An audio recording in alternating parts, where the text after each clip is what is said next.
Assalamualaikum students. Hopes all of you are fine and doing very well in your life.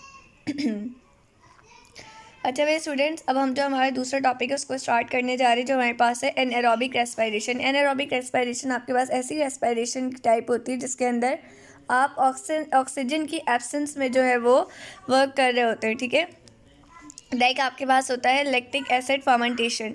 Lactic acid fermentation आपके पास क्या होती है? Lactic acid fermentation में आपके पास ये होता है कि जो तीन क्या कहते हैं कार्बन वाला आपके पास पायरुवेट होता है, उसको NADH को यूज़ करके कन्वर्ट कर दिया जाता है लैक्टेट में, और फिर इसको स्टोर करवाया जाता है ह्यूमन के मसल्स में। अच्छा, ये कब हमारे पास लैक्टेट प्रोड्यूस होता है? जब आप बहुत एक्सट्रीम फिजिकल एक्टिविटीज़ कर रहे होते हैं ना, उस दौरान प्रोड्यूस होता है। लाइक फॉर एग्जाम्पल आप एक्सरसाइज कर रहे हैं, ठीक है, तो उस दौरान क्या होगा, आपके मसल्स के अंदर लैक्टिक एसिड बहुत बड़ी मिकदार में जमा होना शुरू हो जाएगा। ठीक है, अच्छा, only 2 molecules of ATP is net gain of this type of respiration. याद रखना, इस तरह के रेस्पिरेशन में सिर्फ आपको 2 ATP मिलते हैं बस। ठीक है, एज अ नेट गेन। ठीक है, ये बात आप याद रखेंगे। उसके बाद है अल्कोहलिक फर्मेंटेशन।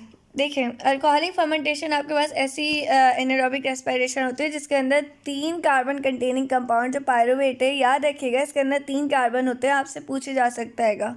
ठीक है, इसमें से ये क्या करता है कि अपने 3 कार्बन में से एक कार्बन को कन्वर्ट कर देता है कार्बन डाइऑक्साइड में, यानी कि एक को तोड़ता है कार्बन डाइऑक्साइड में, और बाकी जो इसके 2 कार्बन है उनसे एक कंपाउंड बनाता है जिसको हम कहते हैं एसिटाइल। ठीक है, अच्छा, एसिटाइल क्या होता है? एसिटाइल फिर कन्वर्ट हो जाता है इथाइल अल्कोहल के साथ। ठीक है, तो आपके पास जो है सिर्फ और सिर्फ एक मॉलिक्यूल जो है वो कार्बन डाइऑक्साइड का प्रोड्यूस हो रहेगा इसके अंदर, और एक मॉलिक्यूल आपके पास इथाइल अल्कोहल का हो रहा है। और ये वाली अल्कोहलिक फर्मेंटेशन मोस्टली प्लांट्स में देखने के लिए मिलती है, और जो आपने ऊपर पढ़ी थी लैक्टिक एसिड फर्मेंटेशन, ये आपको ज़्यादातर एनिमल्स में देखने को मिलती है। ठीक है, अच्छा, फिर क्या होता हैगा? With these products 1 molecule of NAD is reduce to NADH2। अच्छा, इसके अंदर क्या होता हैगा? एक मॉलिक्यूल जो NAD का होता है ना, वो रिड्यूस होता है NADH में, जबकि ऊपर में क्या होता है कि एक NADH2 जो था वो ऑक्सीडाइज्ड हो रहा था।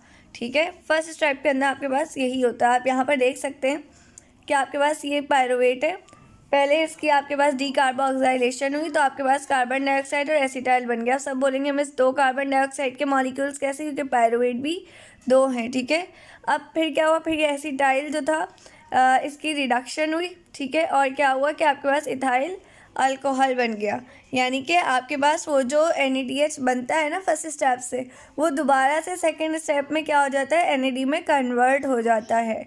ठीक है, यानी वो खुद ही बनाकर खुद ही यूज़ कर लेते हैं। ठीक है, तो आपके पास जो लार्ज अमाउंट ऑफ एनर्जी जो है ना वो बन रही होती है, आपके पास ज़्यादा अमाउंट में एनर्जी बन रही होती है in comparison of lactic acid fermentation. ठीक है, यानी कि अगर आप देखें तो आपके पास इसके अंदर नेट गेन होता है 2 ATP का और 2 NADH का। ये आपके पास बैक्टीरिया में, ईस्ट में एंड प्लांट्स वगैरह में, इन सब में हो रहे होते हैं। उसके बाद अगर एरोबिक रेस्पिरेशन की बात करें तो ये आपके पास तीसरा पाथवे होता है पायरुवेट का। आपने एक पाथवे कौन सा पढ़ा? आपने एक पढ़ा है लैक्टिक एसिड फर्मेंटेशन, एक अल्कोहलिक। नाउ अब आपके पास है oxidative fermentation. Pyruvate does not enter in Krebs cycle directly. Pyruvate जो होता है ना वो डायरेक्टली क्रैब साइकिल में नहीं चला जाता है, बल्कि जो पायरुवेट होता है ना, ये पहले क्या करता है, ये जो पायरुवेट होता है टूटता है एक कार्बन डाइऑक्साइड के मॉलिक्यूल में और एक एसिटाइल में। ये जो एसिटाइल होता है ना, ये 2 कार्बन का रेडिकल होता है, यानी इसके पास 2 कार्बन होते हैं।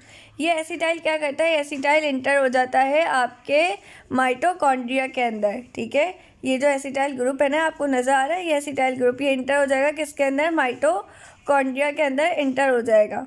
ठीक है, ट्रांसपोर्ट प्रोटीन होती है कि उसके थ्रू जो है वो इंटर हो जाएगा साइटोप्लाज्म से माइटोकॉन्ड्रिया में, और क्या करेगा? वहाँ जाकर सबसे पहले तो जब ये जाएगा तो इसके अंदर से कार्बन डाइऑक्साइड बन के, देखो पूरा पायरुवेट जाएगा, सही। इस पायरुवेट में से एक मॉलिक्यूल कार्बन डाइऑक्साइड में टूट जाएगा, ये वाला। ठीक है, CO2, और बाकी जो फर्दर कंपाउंड है ना, ये कहाँ जाएगा? ये आगे मूव करेगा और NAD को कन्वर्ट करवाएगा NADH में। ठीक है, और क्या करेगा? और आगे जाकर कोएंजाइम A के साथ मिलेगा और एसिटाइल कोएंजाइम A बना देगा। समझ आ गया आप लोग को? ये वाली साइकिल समझ आई कि हमारे पास किस तरह से एसिटाइल से कोएंजाइम बन रहा है। जबकि हमने ऊपर जो देखा था अल्कोहलिक फर्मेंटेशन, इसके अंदर हमारे पास क्या हो रहा था कि इसके अंदर हमारे पास एसिटाइल कोएंजाइम से क्या बन रहा था? एसिटाइल कोएंजाइम से आपके पास अल्कोहल बन रहा था, इथाइल अल्कोहल आपके पास बन रहा था। ठीक है, अच्छा भाई, आगे देख लीजिए कि during this phase NAD is reduce to NADH, ये बात मैंने आपको बताई। और दो मॉलिक्यूल्स जो है पायरुवेट के, ठीक है, वो आपके पास एज अ एंड प्रोडक्ट जो है वो प्रोड्यूस होते हैं किसके अंदर, ग्लाइकोलिसिस में होते हैं, ठीक है। अब उसके बाद ये एसिटाइल कोएंजाइम जो है ये क्या करेगा बेटा, ये एसिटाइल कोएंजाइम जो है अब ये इंटर हो जाएगा साइक्लिक सीरीज़ के अंदर, ठीक है, जहाँ पर आपके बहुत सारे केमिकल रिएक्शन चल रहे होंगे, ठीक है। which oxidation during which oxidation of glucose is complete in the form of oxidation of acetyl, this cyclic series is called crabs cycle. अच्छा याद रखना इस साइकिल को हम लोग क्रैब्स साइकिल भी कहते हैं, सिट्रिक एसिड साइकिल भी कहते हैं, ट्राई कार्बोक्सिलिक एसिड साइकिल भी कहते हैं, इसके अलावा C3 साइकिल भी कह रहे होते हैं। ये जो इसका नाम था ना, ये जो साइंटिस्ट थे जिन्होंने इसको डिस्कवर किया था H.A. क्रैब, उनकी वजह से पड़ा था, ठीक है। और रीज़न में पूछा जा सकता है कि इसको सिट्रिक एसिड क्यों कहा जाता है। सिट्रिक एसिड साइकिल से इसलिए कहा जाता है बच्चे क्योंकि ये जो है आपके पास ये पहला कंपाउंड होता है जो आपके पास इस साइकिल में पहला कंपाउंड होता है वो सिट्रिक एसिड होता है। इसी सिट्रिक एसिड की वजह से हम इसको क्या कह रहे होते हैं, सिट्रिक एसिड साइकिल कह रहे होते हैं। अच्छा ये जो सिट्रिक एसिड होता है ना, इसका कैसा स्ट्रक्चर होता है कि इसके पास 3 कार्बोक्सिलिक एसिड के ग्रुप मौजूद होते हैं इसके स्ट्रक्चर के अंदर, इसी वजह से हम इसको ट्राई कार्बोक्सिलिक एसिड साइकिल कह रहे होते हैं। और जो मैंने आपको बताया कि इसको C3 साइकिल कहते हैं, वो इसलिए हम कहते हैं कि हमारे पास कुछ तरह के प्लांट्स होते हैं जो C3 प्लांट्स कहलाते हैं और कुछ C4 प्लांट्स होते हैं। तो ये C3 जो प्लांट्स होते हैं उनके अंदर चल रही होती है, ठीक है। ये साइकिल आपके पास कैसे स्टार्ट होती है, आपके पास 4 कार्बन एसिड वाले कंपाउंड से स्टार्ट होती है, ठीक है, जिसको हम कहते हैं ऑक्सैलो एसीटेट। ऑक्सैलो एसीटेट से स्टार्ट होती है और फिर एंड में भी हमारे पास ऑक्सैलो एसीटेट जो है वो बन के आ जाता है, ठीक है। अच्छा ये जो आपके पास पूरी साइकिल हैगी, ठीक है, ये आपके पास यहाँ पर नहीं लिखी हुई, मैं आपको बता देती हूँ। देखिए आपके पास सबसे पहले ऑक्सैलो एसीटेट आएगा, ठीक है, और जो ऑक्सैलो एसीटेट है क्या करेगा, एक एसिटाइल कोएंजाइम से क्या करेगा, वहाँ से ले लेगा, आपसे कार्बन ले लेगा, यानी कि कोएंजाइम को वापस भेज देगा और कार्बन ले लेगा और क्या बन जाएगा, सिट्रेट बन जाएगा आपके पास, ठीक है। फिर ये सिट्रेट जो है ये वाटर के मॉलिक्यूल को लेकर आइसोसिट्रेट बन जाएगा। आइसोसिट्रेट से क्या होगा, कार्बन डाइऑक्साइड निकल जाएगा, NAD जो है वो रिड्यूस हो जाएगा और आपके पास अल्फा कीटो ग्लूट्रेट बन जाएगा, ठीक है। फिर आपके पास क्या होगा, फिर आपके पास अगेन इसमें से कार्बन डाइऑक्साइड निकलेगा, ठीक है, और आपके पास जो है NADH जो है वो रिड्यूस हो जाएगा, सही है। उसके बाद क्या होगा, उसके बाद आपके पास इसके अंदर कोएंजाइम आके ऐड हो जाएगा, यहाँ पे निकलता हुआ दिखाने लेकिन ऐड होगा, ठीक है। तो आपके पास क्या बन जाएगा, सक्सिनाइल कोएंजाइम बन जाएगा। इस सक्सिनाइल कोएंजाइम से अगेन कोएंजाइम निकल जाएगा और आपके पास यहाँ पर आएगा एक GDP और ये कन्वर्ट होगा GTP में, और ये GTP आगे जाके ADP को कन्वर्ट करवाएगा ATP में। इस तरह से आपके पास इसमें क्या बन रही है, ATP बन रही है, ठीक है। आपके पास क्या होगा, फिर आपके पास ये जो सक्सिनाइल कोएंजाइम है ये चला जाएगा, सक्सिनेट बन जाएगा और इसमें आपके पास यहाँ ATP बन जाएगी।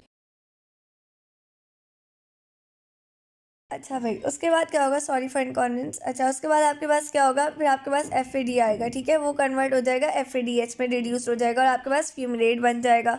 फिर फ्यूमलेट में एक वाटर का मॉलिक्यूल ऐड होगा, मेलेट बन जाएगा। मेलेट से अगेन NAD जो है वो रिड्यूस होगा NADH में और आपके पास अगेन ऑक्सैलो एसीटेट आ जाएगा, ठीक है। इसके अंदर क्या होता है, इसके अंदर बस ये होता है कि ऑक्सैलो एसीटेट आपके पास 4 कार्बन वाला होता है, फिर सिट्रेट के अंदर 2 कार्बन वाला जो है एसिटाइल ऐड हो जाता है तो 6 कार्बन हो जाते हैं, फिर यहाँ पे 1 कार्बन निकल जाता है, ठीक है, फिर 1 कार्बन आपके पास यहाँ पे निकल जाता है तो अगेन ये आपके पास 4 कार्बन वाला हो जाता है। फिर ये 4 कार्बन वाले से कोएंजाइम निकल जाता है, फिर सक्सिनेट, फिर इस तरह से आपके पास ये साइकिल चलती रहती है, ठीक है। अब आपने जो है इसका नेट जो आपको मिला है ना एज अ रिजल्ट, आपको इसका रिजल्ट याद रखना है। आपको एक ATP मिलेगा सबस्ट्रेट लेवल में, 3 NADH मिलेंगे और एक मॉलिक्यूल आपको FADH का मिलेगा, ठीक है। जब आपके पास कंप्लीट ऑक्सीडेशन होती है ना एक ग्लूकोज मॉलिक्यूल की, तो एक ग्लूकोज मॉलिक्यूल के लिए 2 क्रैब साइकिल चाहिए होती है। मतलब ये जो सारे मॉलिक्यूल्स बन रहे हैं डबल बनेंगे, मतलब कि आप ये कह सकते हैं 2 ATP बनेंगे, 3 NADH बनेंगे और आपके पास जो है 2 मॉलिक्यूल FADH के बनेंगे। अभी इस टाइम मेरे पास राइटिंग पैड जो है वो अवेलेबल नहीं है, इंशाल्लाह सून वो अवेलेबल होगा तो मैं आपको ये साइकिल्स खुद ड्रॉ कर कर सिखाऊंगी, ठीक है। अच्छा, उसके बाद है हमारे पास इलेक्ट्रॉन ट्रांसपोर्ट। तक हमने प्रीवियस क्लासेस में ग्लाइकोलिसिस पढ़ा, हमने क्रैब्स साइकिल पढ़ा, हमने ग्लाइकोलिसिस के अलावा पायरुवेट के 3 पाथवे भी पढ़े थे, ठीक है। अब जो है हम इलेक्ट्रॉन ट्रांसपोर्ट चेन के अंदर इलेक्ट्रॉन ट्रांसपोर्ट चेन को पढ़ने जा रहे हैं, ठीक है। ये हमारे पास तीसरा फेज़ होता है एरोबिक रेस्पिरेशन का, ठीक है। इसके अंदर क्या होता है कि आपके पास जो भी ग्लाइकोलिसिस में इंटरमीडिएट फेज़ आपके पास क्या था बेटे, वही एसिटाइल कोएंजाइम वाला, ठीक है, जिसके अंदर हम एसिटाइल कोएंजाइम जो था वो प्रोड्यूस कर रहे थे। इसके अलावा क्रैब्स साइकिल, इन तीनों के अंदर आपके पास जितने भी NADH और FADH बनते हैं ना, वो सारे के सारे अब आपके पास क्या होगा, इलेक्ट्रॉन ट्रांसपोर्ट चेन में ये सारे किस में कन्वर्ट हो जाएंगे, ATP में। और इसकी कन्वर्जन हमारे पास क्या कहलाती है, ऑक्सीडाइज के सब हमारे पास क्या हो जाएंगे, सब हमारे पास ऑक्सीडाइज्ड हो जाएंगे, ठीक है। ये जो ऑक्सीडेशन एनर्जी आपको मिलेगी ना, इससे आप क्या प्रोड्यूस कर लेंगे, ATP, ठीक है। ये जो इस तरह की फॉस्फोराइलेशन होती है हमारे पास, कौन सी फॉस्फोराइलेशन कहलाती है, ऑक्सीडेटिव फॉस्फोराइलेशन, ठीक है। इस प्रोसेस के अंदर क्या होता है, इलेक्ट्रॉन और प्रोटॉन्स जो होते हैं ना, वो जो आपके पास जो चेन चल रही है ना पूरी, उसके अंदर आपको इलेक्ट्रॉन जाते आते नज़र आएंगे, ठीक है। कपल्ड चेन चल रही होगी, 2 चेन्स चल रही होंगी एक साथ, ठीक है। और कीमोऑस्मोसिस भी हो रहा होगा, यानी कि ATP भी बनना होगा। मैं भी सारी चीज़ें समझाऊंगी कि कीमोऑस्मोसिस क्या होता है, इलेक्ट्रॉन ट्रांसपोर्ट चेन कपल्स क्या चीज़ है, इलेक्ट्रॉन्स और प्रोटॉन्स जो है वो किस तरह से, किस प्रोसेस के थ्रू जो है वो ट्रांसफ़र हो रहे हैं, ठीक है। इन तमाम चीज़ों को देखेंगे। लेकिन उससे पहले जो सब्सटेंसेस रिड्यूस या ऑक्सीडाइज होते हैं और पार्ट जो हिस्सा ले रहे होते हैं इसके अंदर, वो कौन कौन से होते हैं, वो आपके पास एक तो कोएंजाइम Q होता है, इसके अलावा कुछ साइटोक्रोम्स होते हैं, यानी आपके पास कुछ कॉम्प्लेक्सेस होते हैं, cytochrome B, cytochrome C, cytochrome A से लेकर A3 तक, और ATPase कॉम्प्लेक्स, ठीक है। अब होगा क्या, ग्लाइकोलिसिस से पायरुवेट की ऑक्सीडेशन हुई, फिर क्रैब्स साइकिल हुई। अब वो क्रैब्स साइकिल इंटर हो जाएगी आपके पास इलेक्ट्रॉन ट्रांसपोर्ट चेन में, और आपके पास क्या बन जाएगा, ATP। ये पूरी साइकिल चल कैसे रही होती है, पूरी साइकिल आपके पास स्टार्ट होती है NADH की ऑक्सीडेशन के साथ। होता क्या है कि ये जो NADH आपको नज़र आ रही है ना बेटा, ये टूट के किस में कन्वर्ट हो जाएगा, NAD में और हाइड्रोजन में। होगा क्या, हाइड्रोजन पॉजिटिव आयन में। देखो अभी ये क्या है, अभी आपके पास है NADH, यानी कि अभी ये जो हाइड्रोजन है ना, इसके पास इलेक्ट्रॉन्स मौजूद हैं, इसके पास 2 इलेक्ट्रॉन्स मौजूद हैं, ठीक है ना, क्योंकि न्यूट्रल है आपके पास, ठीक है। इसका वैलेंस शेल फुलफिल है। अब क्या होगा, NADH में से आपके पास ये होगा, ये जो आपके पास NADH है और H पॉजिटिव है, इसमें से क्या होगा आपके पास, ये जो NAD है ना, ये अपना एक इलेक्ट्रॉन को देगा और कन्वर्ट हो जाएगा NAD प्लस में और चला जाएगा, दोबारा से चला जाएगा, किस लिए, दोबारा से जाएगा NADH होने के लिए, ठीक है। अच्छा भाई, और पीछे आपके पास क्या रह जाएगा, पीछे आपके पास हाइड्रोजन आइंस रह जाएंगे, ठीक है, और इलेक्ट्रॉन्स रह जाएंगे। ये जो हाइड्रोजन आइंस होंगे ना, ये भी सेल के बाहर ही मौजूद रहेंगे, अभी ये सेल के बाहर ही मौजूद रहेंगे, ठीक है। यानी यहाँ पर आपके पास सारे के सारे जो है हाइड्रोजन आइंस मौजूद रहेंगे, और आपके पास ये जो 2 इलेक्ट्रॉन्स है ये आपके पास चले जाएंगे सबसे पहले वाले जो कॉम्प्लेक्स है उसके पास जाएंगे, ठीक है। और जाने के बाद ये 2 इलेक्ट्रॉन्स फिर कन्वर्ट किसके पास जाएंगे, फिर जाएंगे क्विनोलिन के पास, जो Q है ना आपके पास, उसके पास। फिर अच्छा, ये जो था ना आपके पास ये वाला, ये आपके पास था NADH डिहाइड्रोजनेज, जो आपके पास NADH को क्या करवा रहेगा, डिहाइड्रोजनेज करा रहा है, यानी कि उसके अंदर से हाइड्रोजन को रिमूव करा रहा है, ठीक है। डिहाइड्रोजनेज आपके पास एंजाइम भी होता है, ठीक है। और ये सब आपके पास कहाँ हो रहा है, आपके पास इनर माइटोकॉन्ड्रियल मेम्ब्रेन में हो रहा है। फिर ये 2 इलेक्ट्रॉन्स आपके पास Q के पास जाएंगे, Q आपके पास क्या था, यहाँ से देख सकते हैं आपके पास कोएंजाइम Q है, इसके पास चले जाएंगे। यहाँ से आपके पास जाएगा ये BC कॉम्प्लेक्स के पास, ये है आपके पास BC कॉम्प्लेक्स। अच्छा, इस BC कॉम्प्लेक्स से आपके पास C के पास जाएगा। C आपके पास क्या था, अगेन आप यहाँ पर देख सकते हैं, C आपके पास था साइटोक्रोम C, ठीक है। साइटोक्रोम C के पास आ गया, फिर ये अगले साइटोक्रोम के पास जाएगा, साइटोक्रोम ऑक्सीडेज कॉम्प्लेक्स है, ठीक है। अच्छा, ये यहाँ तक आ गया इलेक्ट्रॉन, यानी कि इलेक्ट्रॉन पहले NADH से आया, पहले वाले आपके पास कॉम्प्लेक्स के पास, फिर Q के पास गया, फिर BC कॉम्प्लेक्स के पास गया, फिर C के पास गया, साइटोक्रोम C के पास गया, फिर अगेन साइटोक्रोम ऑक्सीडेज कॉम्प्लेक्स के पास गया। फिर ये इलेक्ट्रॉन जो है बाहर जाकर क्या करेगा, जो बाहर जितने भी हाइड्रोजन थे ना आइंस, इन सारों को ना सिर्फ इनमें से कुछ हाइड्रोजन आइंस को क्या करेगा, ऑक्सीजन के साथ जोड़ेगा और वाटर बना देगा। लेकिन मिस इसके लिए इतना बड़ा प्रोसेस करने की क्या ज़रूरत थी? सिंपल ऐसा भी तो हो सकता था कि ये जो बाहर NADH टूटा, ठीक है सॉरी टूटने के बाद आपके पास क्या हुआ कि ये जो 2 इलेक्ट्रॉन्स थे ये भी तो आपके पास इस हाइड्रोजन आयन को कन्वर्ट करवा सकते थे ऑक्सीजन के साथ मिलके वाटर में। ऐसा हो सकता था ना, ऐसा क्यों नहीं हो रहा है? क्वेश्चन है ना ये बात।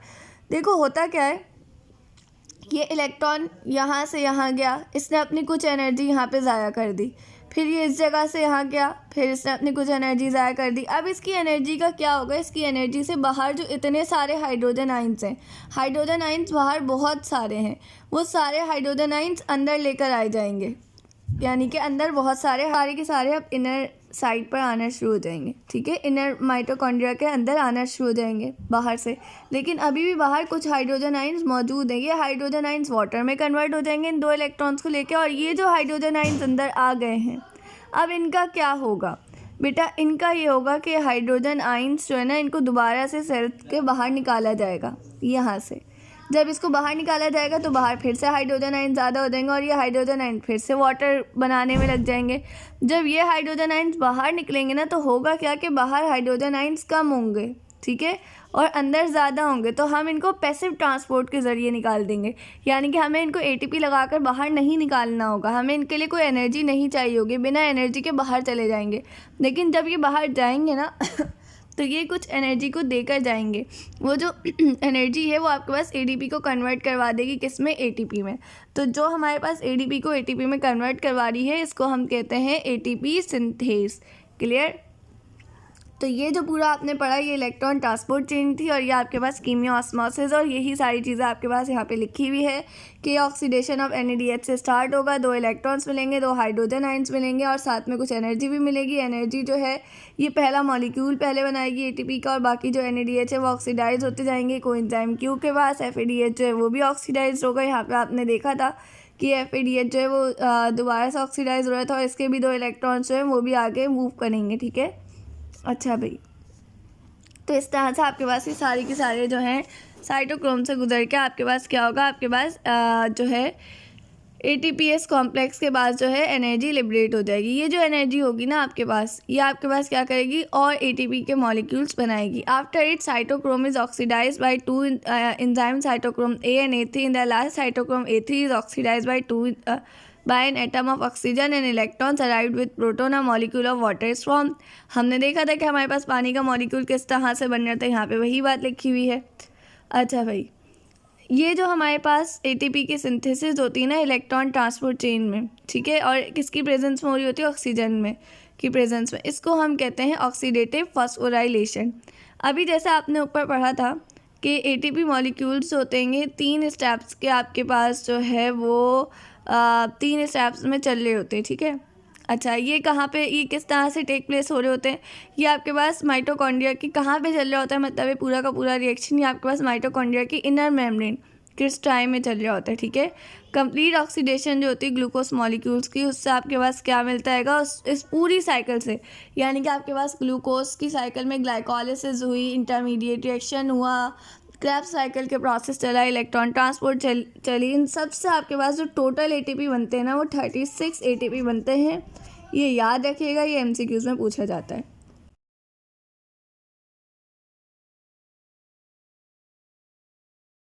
स्टूडेंट्स, ये सब तो आपने ग्लूकोज की पढ़ी।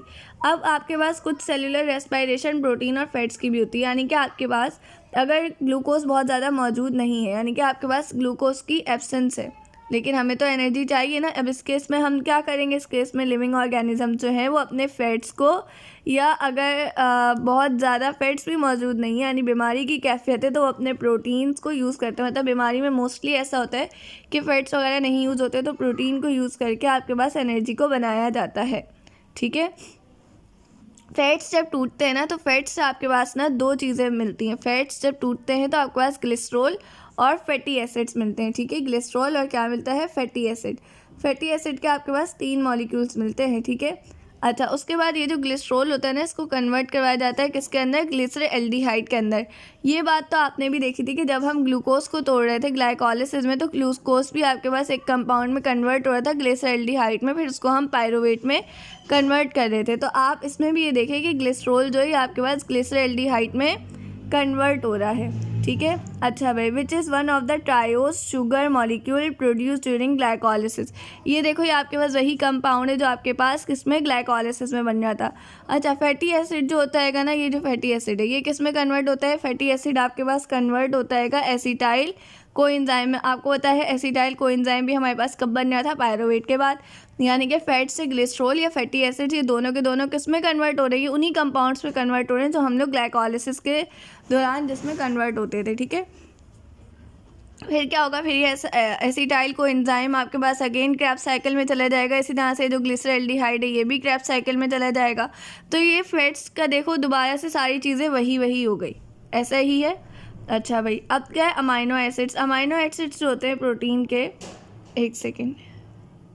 अच्छा भाई, the amino acid of proteins also convert into amyl group whose R group determine the site of it oxidation, either the carbon chain is oxidized in glycolysis और क्रैब्स साइकिल। अब देखो, अमाइनो एसिड्स में ना आपके पास कैसे structure होता है कि एक तरफ COOH लगा हुआ होता है, एक तरफ NH2 लगा हुआ होता है, एक तरफ हाइड्रोजन और एक तरफ R ग्रुप। ये जो R ग्रुप होता है अल्काइल ग्रुप होता है, और बेसिकली यही डिटरमाइन करता है कि आपके पास जो है अगर ज़्यादा कार्बन है तो आपने क्या करना है, आपने जो है वो ग्लाइकोलिसिस में जाना है या आपने डायरेक्ट क्रैब्स साइकिल में चले जाना है, ठीक है। जब भी अमाइनो एसिड आपके पास डीअमाइनेशन में जाता है ना, तो उसके पास से क्या होता है, अमोनिया रिलीज़ हो जाता है। होता क्या है, ये आपके पास कार्बन है, ठीक है, ये इसके पास समझो अल्काइल ग्रुप है, ये इसके पास NH2 आ गया, ये हाइड्रोजन और ये COOH। अब बेटा इतनी चीज़ तो हम इस्तेमाल कर लेंगे, बाकी जो ये है ना इसको हम निकाल कर किस में कन्वर्ट कर देंगे, अमोनिया में, और इस अमोनिया को यूरिया साइकिल में डाल दिया जाएगा और फिर यूरिन के ज़रिए जो है बॉडी से निकाल दिया जाता है, ठीक है। इस तरह से वही सारी चीज़ें चल के आपके पास जो है ATP प्रोड्यूस हो जाता है, ठीक है। ये आपका यहाँ पर एक टॉपिक जो है वो कंप्लीट हो गया है, ठीक है। अब आपके पास है फोटो रेस्पिरेशन का टॉपिक और कुछ और टॉपिक है, सब छोटे से टॉपिक से इंशाल्लाह नेक्स्ट लेक्चर के अंदर हम इसको कंटिन्यू करेंगे, ठीक है। तब तक अपना ख्याल रखिएगा, मुझे दुआ में याद रखिएगा। अल्लाह हाफिज़।